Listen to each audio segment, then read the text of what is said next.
مفتی طارق مسعود کے بیانات کے لیے مفتی صاحب کے آفیشیل چینل مفتی طارق مسعود سپیچز کو سبسکرائب کریں۔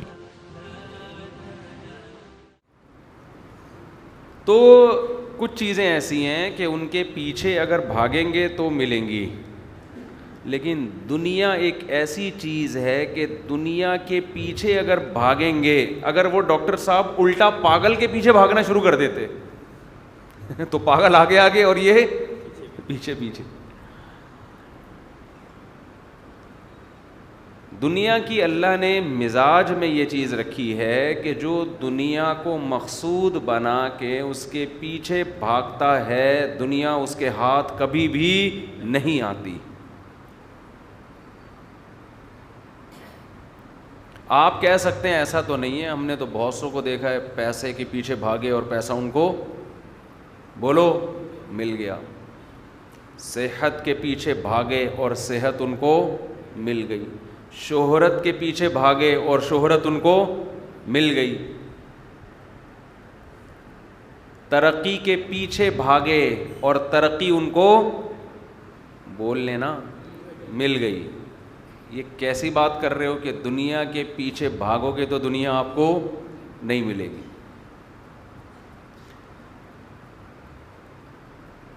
یہ میں نہیں کہہ رہا، یہ رسول اللہ صلی اللہ علیہ وسلم کی حدیث ہے کہ جو دنیا کے پیچھے بھاگتا ہے دنیا کبھی بھی نہیں ملتی اس کو۔ اصل میں دنیا جو نام ہے وہ پیسے کا نہیں ہے، دنیا نام ہے چاہتوں کے پورا ہونے کا، پیسہ اس کا ایک ذریعہ ہے۔ دنیا نام ہے سکون اور اطمینان کا، شہرت اس کا ایک ذریعہ ہے۔ دنیا نام ہے پرسکون زندگی کا، صحت اس کا ایک، اب کچھ آپ لوگ بھی بول دیا کریں، ذریعہ ہے۔ ایک بیمار آدمی جو زیادہ سکون میں ہو وہ اس صحت مند سے کروڑہ گنا بہتر نہیں ہے جس کو خودکشی کے خیالات آ رہے ہوں۔ ایک غریب آدمی جو پرسکون زندگی گزار رہا ہے وہ اس دولت مند سے کروڑہ بہتر نہیں ہے جو ڈپریشن کی گولیاں کھا رہا ہے، سکون ہی نہیں ہے۔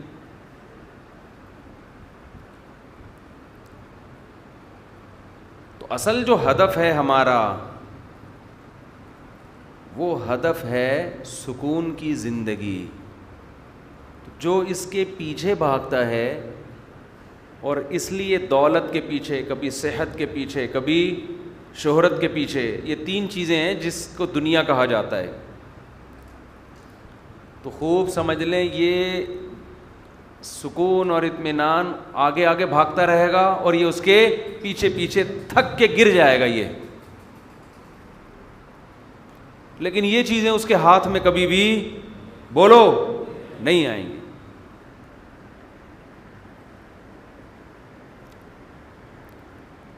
ہدف آپ نے اس کو بنانا ہی نہیں ہے کہ میری زندگی میں آسائش ہو، آرام ہو، سکون ہو، خوشیاں ہوں۔ اس کو جو لوگ صحت کو ہدف بنا لیتے ہیں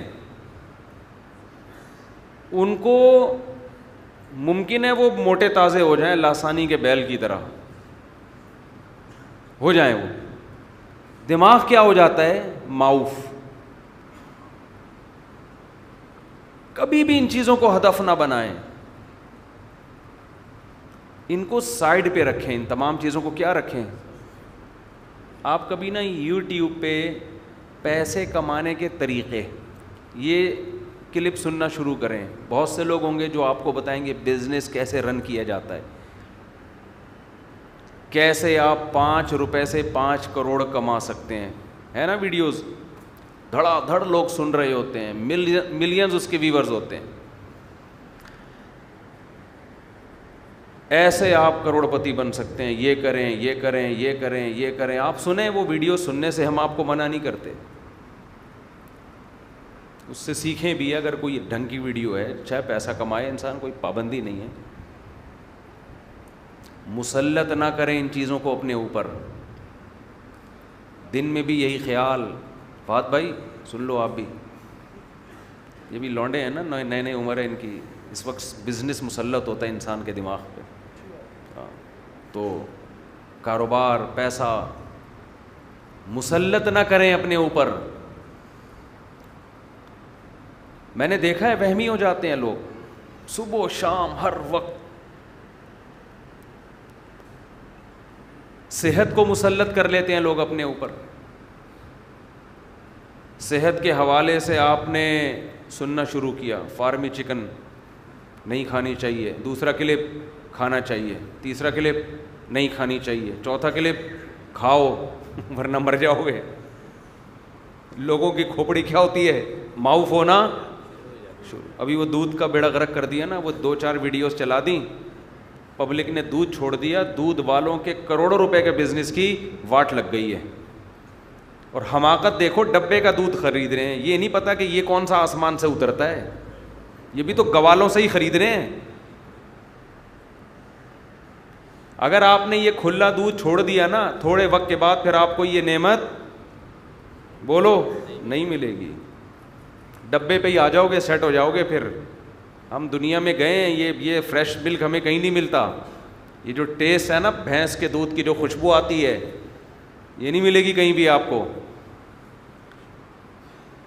یہ نہیں ہے کہ 2-4 ویڈیوز دیکھی, اس کے پھوڑے نکلے ہوئے ہیں, اس نے گوشت کھایا تو 3 پھوڑے اس کے نکل گئے. اتنے کروڑوں کی آبادی میں کتنے کے پھوڑے پھنسیاں ہیں, کتنے لوگ ہیں جو ان کے پھوڑے نظر آ رہے ہیں آپ کو. بس ایک چلتی ہے, ایک وہ سب نے دودھ چھوڑ دیا. دودھ والے پریشان ہیں یار, چوری کریں, ڈاکے ڈالیں, بچوں کو کیا کریں. میڈیا جو چیز, جو پینک پھیلانا چاہتا ہے نا معاشرے میں, 2-4 ویڈیوز اس کے لیے کافی. اور ٹی وی چینل پہ چلا دو خبر, بس گئے کام سے. میں ابھی پنجاب کا دورہ کر کے آیا, میں نے کہا کوئی ایک گائے تو دکھاؤ جس کے پھوڑے نکلے ہوئے ہوں. ہمیں تو اس گائیں دیکھ رہے ہیں, سب سیٹ ہیں ماشاء اللہ, ہوں گے نکلے ہوئے بھی ہوں گے. اتنا نہیں ہے جتنا خوف مسلط کر لیا ہے. کیونکہ صحت بنانے کی فکر نہیں ہے, صحت کے بارے میں پاگل ہو گئے ہیں. اعتدال ہر چیز میں کیا ہے, یہ مقصد نہیں ہے ہمارا. صحت مقصد بولو نہیں ہے, دولت مقصد نہیں ہے. اگر ان چیزوں کو آپ ہدف بنا کے چلو گے تو کچھ بھی نہیں ملے گا آپ کو. یہ سائڈ پہ رکھو, سائڈ بزنس ہوتا ہے نا لوگوں کا. دیکھو اصل بزنس تو ایک بندہ نے پراپرٹی کا ہے, لیکن باقر خانی کے ڈبے بھی رکھے ہوئے ہیں اس نے بھائی ہوتا ہے نا. اور بلکہ آپ یہ دیکھو کہ بیکری ہے, اس پہ اس نے ایک یہ بھی لگایا ہوا ہوتا ہے, مکان کرائے کے لیے خالی ہے. اصل بزنس تو وہ کر رہا ہے کس کا, ڈبل روٹی کا, پاپوں کا, بسکٹ کا, لوگوں کی صحت کے بیڑا غرق کرنے کا, جس کو صاف لفظ میں یوں کہا جائے ٹھیک ہے. اصل بزنس جو بیکری والا کر رہا ہوتا ہے وہ لوگوں کو کی صحت کا بیڑا غرق کرنے کا کر رہا ہوتا ہے. بیکری کے جتنی چیزیں ہیں بیڑا غرق کرنے کے علاوہ کچھ بھی حاصل نہیں ہوتا. بائیکاٹ کرنا ہے تو بیکری آئٹم کا بائیکاٹ کرو یار. اچھا بھلا دودھ پی رہے تھے تم, گوشت کھا رہے تھے, کیا کھائے آدمی پھر. بائیکاٹ کرنا ہے بیکری والوں سے پیشگی معذرت. لیکن میں بیکری والوں کو کہتا ہوں, میرا بیان سننے کے بعد کوئی بھی بیکری آئٹم کا بائیکاٹ نہیں کرے گا, آپ کا بزنس کو کوئی نقصان ہوگا نہیں, یہ آپ بے فکر رہیں. کیونکہ جس چیز کا اشتہار آ رہا ہے نا, ایڈورٹائز, وہ چاہے زہر بھی ہو مارکیٹ میں وہ چلے گا. بیکری کے جتنے آئٹم ہیں سب کی ایڈورٹائزمنٹ ہوتی ہے ٹیلی ویژن پہ, سمجھتے ہو. ڈبے کے دودھ کی ایڈورٹائزمنٹ ہوتی ہے, کھلے دودھ کی نہیں ہوتی. ڈبے پہ سیٹ ہو گئے ہیں لوگ. تو ڈبے پہ ہو گئے ہیں سیٹ. دیسی مرغی کی کبھی دیکھا کوئی ایڈورٹائز آ رہا ہوں ہے بھائی, دیسی مرغی کھائیے, کبھی دیکھا آپ نے؟ ایڈورٹائزمنٹ کا اس سے تعلق نہیں ہے کہ یہ آپ کی صحت کے لیے بہتر ہے یا نہیں ہے. یہ بہت بڑی بھول ہے. ایڈورٹائز کہ جو کمپنی ایڈورٹائز چلا رہی ہیں نا, ان کا ویژن لوگوں کو صحت دینا نہیں ہے, ان کے ویژن میں لکھا ہوتا ہے یہ بزنس ہے, پیسہ کمانے کے لیے. سمجھتے ہو یہ کس کے لیے؟ یہ پیسہ کمانا, ان کا ویژن یہی ہے. آپ اس کو کہہ رہے بار بار اسی کا ایڈ آ رہا ہے, اس کا مطلب یہ ٹوتھ پیسٹ ایسے ہیں جو صحت کے, جو دانتوں کے لیے نقصان دہ, ان کا ایڈورٹائز بہت زیادہ آ رہا ہے, لوگ بک رہے وہ ہیں. تو بس ایک مسواک کا کبھی دیکھا ایڈورٹائز؟ بولتے کیوں نہیں؟ حالانکہ دانتوں کے لیے ٹوتھ پیسٹ اور برش سے کروڑہ گنا بہتر مسواک ہے.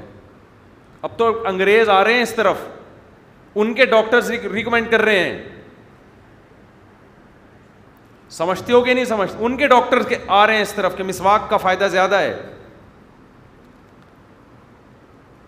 ہاں اب مسواک مارکیٹ میں جب آئے گی نا تو پتہ کیسے آئے گی؟ کمپنیاں اپنے لیبل لگا کے اس پہ پتہ نہیں کیمیکل ڈال کے اس کا بیڑا غرق کر کے مسواک کو بھی نیچرل نہیں رہنے دیں گی. اور لوگ بجائے اس کے کہ درخت پہ کسی بندر کو چڑھا کے, معذرت کے ساتھ کسی کو چڑھا کے اس سے مسواک, بندر نہیں کہنا چاہیے, بعض بچے ایسے ہوتے ہیں نا بندروں کی طرح, ادھر کبھی ادھر, ایسے ایکسپرٹ ہوتے ہیں. ابھی جو نئے بچے مارکیٹ میں آ رہے ہیں یہ درخت پہ نہیں چڑھ سکتے. ہمارے دور میں بچے ہر وقت بندروں کی طرح درخت پہ چڑھے رہتے تھے, گرتے بھی تھے, ہڈی بھی ٹوٹتی تھی, جڑ بھی جاتی تھی ان کی. اب تو بچے نہ درخت پہ چڑھ سکتے ہیں نہ دیوار پہ سے پھلانگ سکتے ہیں. گیٹ بند ہوتا تھا, دیوار پھلانگ کے آتے تھے, اب بچے سے دیوار پہ ہی نہیں چڑھا جا رہا. تو اب نیم کی مسواک کا ایڈورٹائز کبھی بھی ٹیلی ویژن میں نہیں آئے گا, اور صحت کے لیے انتہائی بہترین ہے, گلے کے لیے, معدے کے لیے, لیکن کون استعمال کرے گا؟ تو ہم تو جا رہے ہیں ایڈورٹائز پہ, اس میں بعض دفعہ صحیح بھی ہوتا ہے, لیکن نارملی تو صحت وحت کا اس سے کوئی تعلق نہیں ہوتا. خیر میں یہ عرض کر رہا تھا کہ کسی بھی چیز کو جب آپ اپنے اوپر مسلط کر لیں گے تو اس کا مطلب آپ نے دنیا کو اپنا باپ بنا لیا ہے. سائڈ بزنس رکھیں گے, دنیا کیا ہونی چاہیے؟ سائڈ. جیسے بیکری کی شاپ پہ لکھا ہوتا ہے مکان کرائے کے لیے خالی, آدمی کہتا ہے بھائی سموسوں کا, باخر خانی کا, بسکٹ کا مکان سے کیا تعلق؟ آپ جا کے پوچھتے ہیں نا تو یہاں مکان کرائے کے کیا کر رہا ہے؟ کہہ رہا ہے یار سائڈ میں تھوڑے اسٹیٹ ایجنسی کا کام بھی چلائے گا. شاپ تو ہے ہمارے پاس, بسکٹ بک رہے ہیں, ڈبل روٹیاں بک رہی ہیں, انڈے بک رہے ہیں, تو اس دوران ہم نے یہ لگا دیا بھائی کسی کو اپنا مکان کرائے پہ چڑھوانا ہو, کوئی پراپرٹی بکوانی ہو تو فائل ہمارے پاس رکھ کے چلا جائے. تو یہ سائٹ پہ لوگ کر رہے ہوتے ہیں کہ نہیں کر رہے ہوتے؟ تو اسی طرح دنیا کا جو کام ہے اس میں شادیاں بھی داخل ہیں. میں اتنی شادیاں کرتے رہتا ہوں, اس کو بھی مسلط نہ کرو اپنے اوپر, کیونکہ لوگ میرا بیان سن کے احساس کمتری کا شکار ہو رہے ہیں. کہہ رہے ہماری ایک بھی نہیں ہو رہی, ایک ہوئی ہے تو دوسری کیوں نہیں ہو رہی؟ 15 سال سے مفتی صاحب کا بیان سن رہے ہیں, بیان سننے سے تھوڑی ہو جائے گی بھائی, آپ 20 سال سنتے رہو. تو بدماشی کا کام ہے, یہ شرافت کا کام نہیں ہے. بدماشی کر سکتے ہو کرو, نہیں کر چپ کر کے بیٹھ جاؤ آرام سے. اور بدماشی ایسی کہ کنٹینیو بدماشی ہے, یہ نہیں کہ کرتے ہوئے بدماشی, اس کو مینیج کرنے میں بھی بدماشی چاہیے. بعض لوگ کرتے ہوئے بدماشی کرتے ہیں, کر لی جس نے جو اکھاڑنا ہے اکھاڑے, کرنے کے بعد جب سسرال سے پٹتے ہیں تو اعصاب ڈھیلے ہو جاتے ہیں. یہ ایسی بدماشی ہے کہ اب آپ کی موت بدماشوں کی طرح ہوگی, سمجھ لو. اسی بدماشی میں زندگی گزارنی ہے. جو ملے تانا دے, بولا تیرے باپ کے پیسوں سے کیا میں نے کیا, اس طرح دلائی میں الجھ جاتے ہیں لوگ. پتہ کیا کرتے ہیں, تھوڑا سا آئی گیا تو بتا دو, پورا ہفتہ سنتا رہتا ہوں نا لوگوں کی کارگزاریاں. لوگ یہ کر رہے ہوتے ہیں کہ اول تو ڈر رہے ہوتے ہیں نا, کپ کپا رہے ہوتے ہیں. کوئی مجھ سے پوچھ رہا تو بیوی کی اجازت لینا چاہیے یا نہیں لینی چاہیے, اگر میں بتا کے کروں تو, ایسے پوچھ رہے ہوں گے مجھ سے. پھر کرنے کے بعد چھپایا ہوا ہوتا ہے, ڈر رہے ہوتے ہیں پکڑے نہ جائیں. تو اس وقت تو تھوڑی سی بدماشی دکھا لیتے ہیں کرتے ہوئے. اس کے بعد پھر کیا ہوتا ہے, جب تانے سننے کو ملتے ہیں بیوی کی طرف سے, سسرال کی طرف سے, لوگوں کی طرف سے, یار اس عمر میں یہ کام کرتے ہوئے تمہیں شرم نہیں آتی. تو یہ دلائل کے انبار لگانا شروع کر دیتا ہے. یہ غلطی ہے آپ کی, آپ دلائل دینا شروع کر دو. ایکچولی دیکھیں معاشرے میں ایک مردہ سنت ہے, میں نے زندہ کی ہے, تو فوراً آگے والا آپ کو جواب دے گا کہ تہجد پڑھنا سنت نہیں ہے کیا ہے بھائی؟ ظہر سے پہلے کی 4 سنتوں کا معمول ہے ہاں جناب کا. نماز تو کبھی پڑھتے ہوئے دیکھا نہیں آپ کو. کیا ساری سنتیں شادی میں ہی ہیں؟ جواب دے دو. اب آپ, کوئی جواب ہے آپ کے پاس؟ کوئی جواب نہیں ہے. آپ شرمندہ ہونا شروع ہو جاؤ گے, یار میں نے ایک ہی سنت تھی جو مجھے زندگی میں جس کا خیال آیا. پھر دوسرا تانا اگر آپ نے جوان لڑکی سے کی ہے تو اپنی بیٹیوں کی عمر کی لڑکیوں سے شادی کرتے ہوئے شرم نہیں آتی؟ اگر کم عمر سے شادی ہو گئی, اس کو نہیں آ رہی, آپ کو آ رہی ہے. اگر آپ کے بچے بھی ہیں, شروع سے بتاتا ہوں, بالکل شروع سے, سارے تانے یاد ہو جائیں. دیکھو اگر آپ کی پہلی بیوی نیک ہے تو تانا دیا جائے گا کہ اتنی اچھی بیوی کے ہوتے ہوئے کیوں کی, پہلی میں کیا خرابی تھی. اور اگر وہ نیک نہیں ہے, شرارتی ہے, تو تانا ہوگا ایک تو سنبھل نہیں رہی, 4 کے شوق پیدا ہو رہے, اس کو تو سنبھالو پہلے, وہ تو قابو میں ہے نہیں. سمجھتے ہو؟ اگر آپ کے بچے نہیں ہیں پھر آپ شادی کریں گے تو تانا ملے گا کہ ایک تو اس بیچاری کو اولاد نہ ہونے کا غم ہے بھائی, اس کی اولاد نہیں ہے اس کا غم, اوپر سے ایک سوکن کا غم بھی ڈال دیا اس کے اوپر. وہ تو پہلے ہی قابل ترس تھی.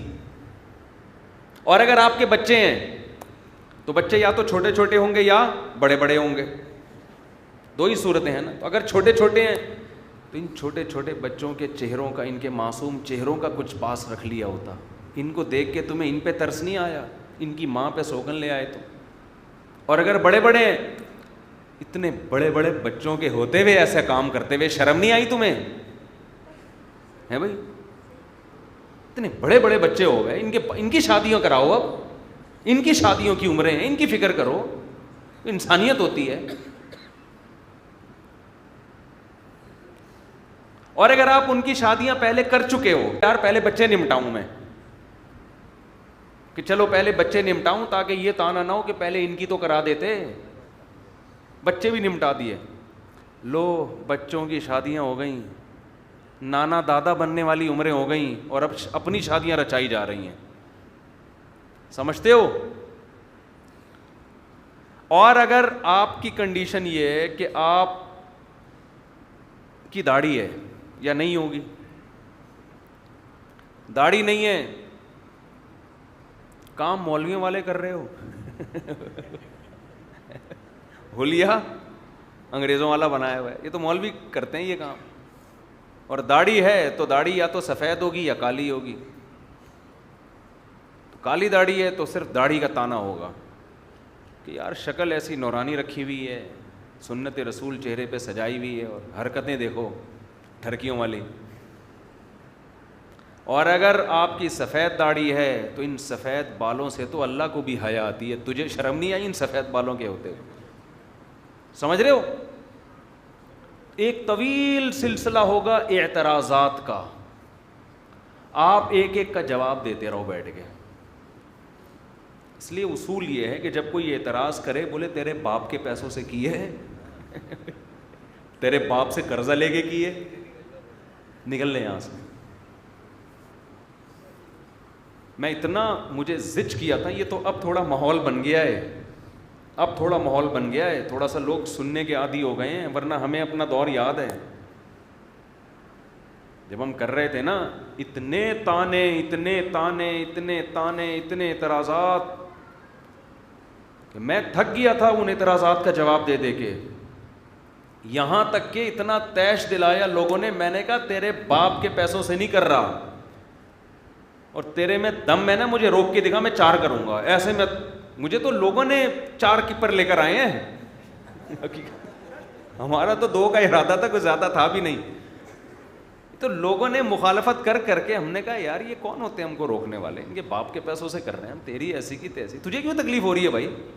دیکھو بیوی کو تکلیف ہو وہ سمجھ میں آتا ہے، اس کا حق بنتا ہے روئے بھی، تکلیف مخالفت بھی کرے، باقیوں کو کس بات کا غم ہو رہا ہے؟ تو اس لیے یہ بدماشی کا کام ہے. دلائل میں جو پڑے گا.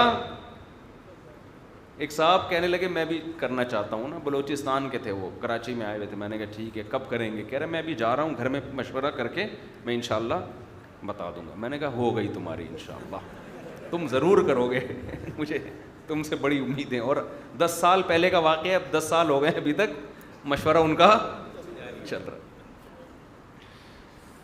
خیر کہاں سے کہاں بات چلی گئی. تو میں یہ عرض کر رہا تھا کہ اس کو بھی مسلط نہ کریں، ہو جائے ٹھیک ہے، نہیں ہو تو نہیں ہو، ایسے ہی ٹھیک ہے. کیا خیال ہے بھائی؟ تو دنیا کو آپ نے رکھنا ہے کس پہ؟ سائڈ پہ رکھنا، پھر آپ کو ملے گا سکون.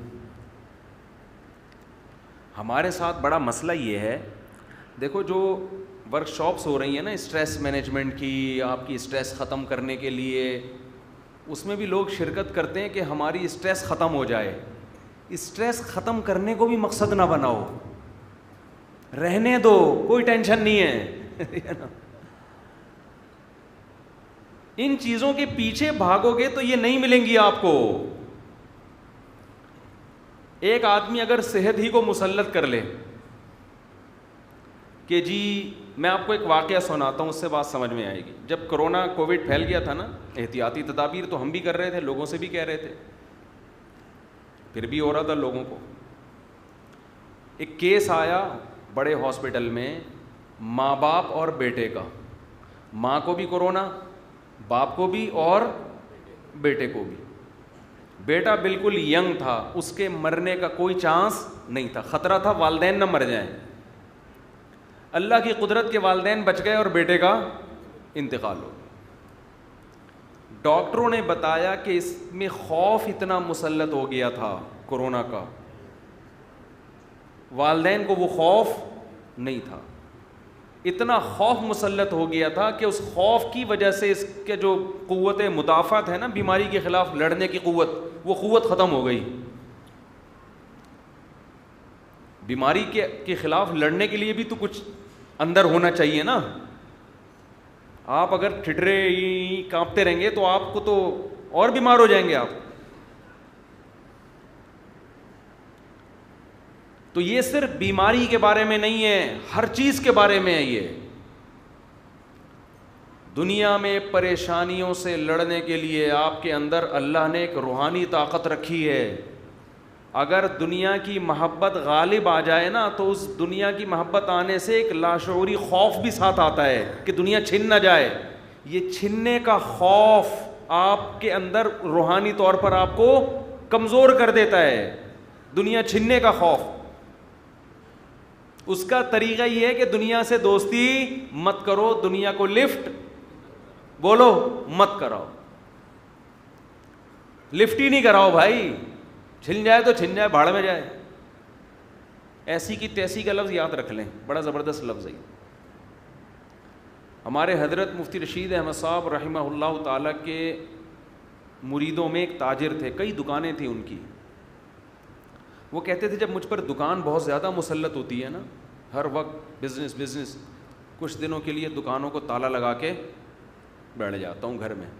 ایسی کی بولو تیسی، جاؤ نقصان ہو جائے، ہو رہا بھاڑ میں جائے.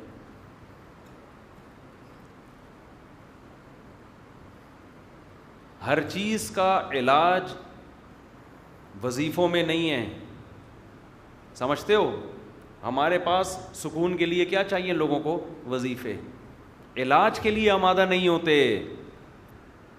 ایک حکیم کڑوی دوا دے رہا ہے آپ کو، کریلے کا شربت پیو، جوس پیو، آپ کہہ رہے نہیں وظیفوں پہ ٹھیک ہو جاؤں, ڈاکٹر کہہ رہے یہ کڑوی گولی کھانی پڑے گی, حکیم کہہ رہے یہ کڑوا جوس پینا پڑے گا, وظیفے سے تھوڑی ٹھیک ہوگے. دل سے پیسے کی محبت کو نکالنے کے لیے ضروری ہے کہ دکان بند کر کے بولو گھر بڑھا جائے, ایسی کی ایسی باڑ میں جائے. خام خامے نہ بند کرو اگر مسلط ہو رہا ہے, اتنا مسلط, اتنا ہر وقت. فات بھائی کو سمجھایا پھر بھی موبائل میں لگے. یہ بھی کہیں بزنس کوئی میسج بھیج رہے ہوں گے, یا تو شادی کی کہیں چل رہا ہوگا سیٹ اپ. اس عمر میں بندہ یا تو کہیں یہ والا سیٹ اپ ہوتا ہے یا بزنس کا سیٹ اپ. ایسا کبھی نہیں ہوتا اپنی اماں کو میسج بھیج رہا ہوں امی آپ مجھے یاد آ رہی ہیں, معذرت. کبھی نہیں دیکھا ہوگا کہ اپنے ابو کو, والد صاحب کو. دو ہی چیزیں ہوتی ہیں اس ایج میں, حالانکہ یہی ایج ہے ڈائریکشن کو صحیح کرنے. جیسے جیسے انسان کی عمر بڑھتی ہے نا, اس میں جوانی میں جو بری عادتیں ہیں وہ ختم نہیں ہوتی, وہ اور زیادہ پختہ ہوتی ہیں, مضبوط ہوتی ہیں. یہ صحیح حدیث سے یہ بات ثابت ہے. جوانی میں توبہ کرنا, برائی سے بچنا آسان, جیسے جیسے عمر بڑھ گئی جو خوبی ہے وہ بھی پختہ اور جو برائی ہے وہ بھی مضبوط ہوتی چلی جائے گی. اس خوش فہمی میں نہیں رہنا چاہیے ہم توبہ کریں گے بوڑھے ہو کے. آپ دیکھ لو غیر مسلموں میں نوجوان ٹین ایجز, ان میں اسلام قبول کرنے کا ریشو زیادہ ہے. جتنے میچور ہوتے چلے جائیں گے نا, عمر پکی, اتنا ہی توبہ کی توفیق سلب ہوتی چلی جاتی, ختم ہوتی چلی جاتی. حالانکہ قبر کے قریب ہو رہے ہیں, اس وقت تو ان کو زیادہ آنا چاہیے اللہ کی طرف. تو جو ہوگا ابھی ہوگا. توبہ تو بڑھاپے میں بھی قبول ہے, لیکن توبہ کرنا, ان عادتوں کو چھوڑنا مشکل ہو جاتا ہے. یہ جو بوڑھے لوگ آپ کو مسجدوں میں نظر آتے ہیں یہ وہی ہیں جو جوانی میں بھی مسجد میں ان کا تعلق تھا. اگر جوانی میں مسجد سے ان کا تعلق نہیں تھا پھر اس بوڑھے کو آپ مسجد میں لا کے دکھاؤ, الا ماشاء اللہ نہیں آتا. ہم نے دیکھے ہیں 80 سال کے ہوں گے, جمعے کی نماز نہیں پڑھ رہے ہوں گے, مسجد کے ساتھ گھر ملا ہوا ہوگا. نہیں ہوتی, ان کو وحشت ہوتی ہے, ٹینشن ہوتی ہے.